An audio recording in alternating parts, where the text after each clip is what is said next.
actress. A bit of theatre, hopefully big role coming in major film with Heath Ledger. Split time mostly between LA and New York. I'm very happy with someone, but complicated, so can't talk about it. No children, animals, or other dependents, but good circle of friends. Although, have to say, nothing like being with people you've known almost your entire life. She looks at each person sitting around the table and smiles. Having a shared history is something you just can't create with the new ones. No matter how much you like them, it just isn't the same. "And time's up," says Paul, looking at his watch. "My turn." Olivia sighs. Here it is. God, where do I start?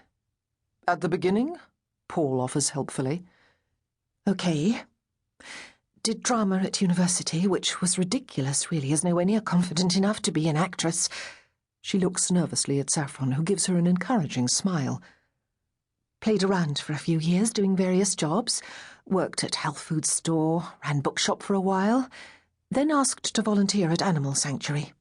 7 years later, run the place and love it. Gorgeous flat in Kensal Rise. And she takes a deep breath, wondering why on earth this should be so hard, given that it has been 6 months since George left. And still single.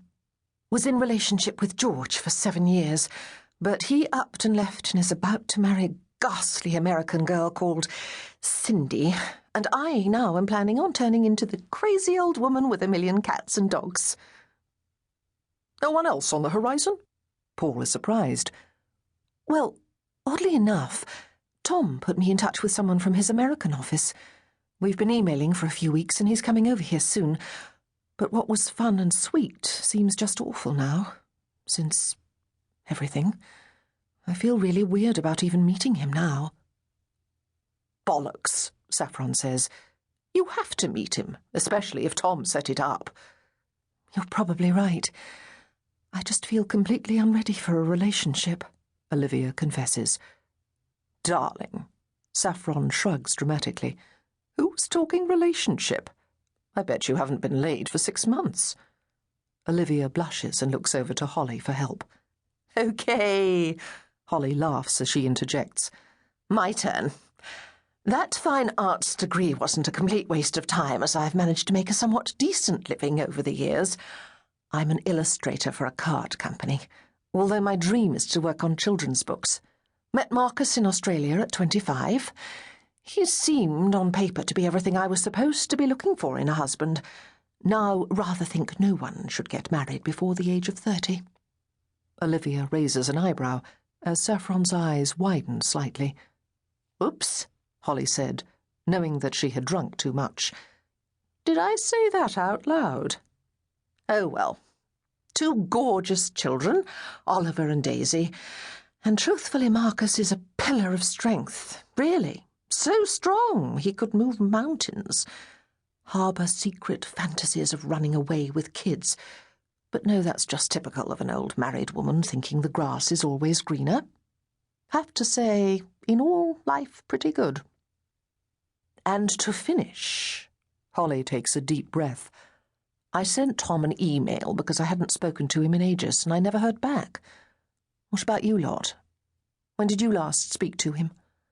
And Holly looks up at each of them, and the tension, almost undetectable, but nevertheless present all evening, finally dissipates. Finally, it is safe to talk about Tom. They had spent the evening talking about themselves, reminiscing about school days, but none of them wanting to bring up Tom, none of them knowing the appropriate way to talk about him, knowing what to say, none of them ready to face the reason they were all sitting in this room. Friends reunited, after 20 long years. Chapter 1. Tom wakes up first, lies in the blackness, and sighs as he reaches over to turn off the alarm clock. 5:30. Blinking red, beeping madly, waiting for him to bang it off. He turns his head to see if Sarah has awakened, but no. She is still soundly asleep, rolled on her side, breathing heavily into her pillow. He packed the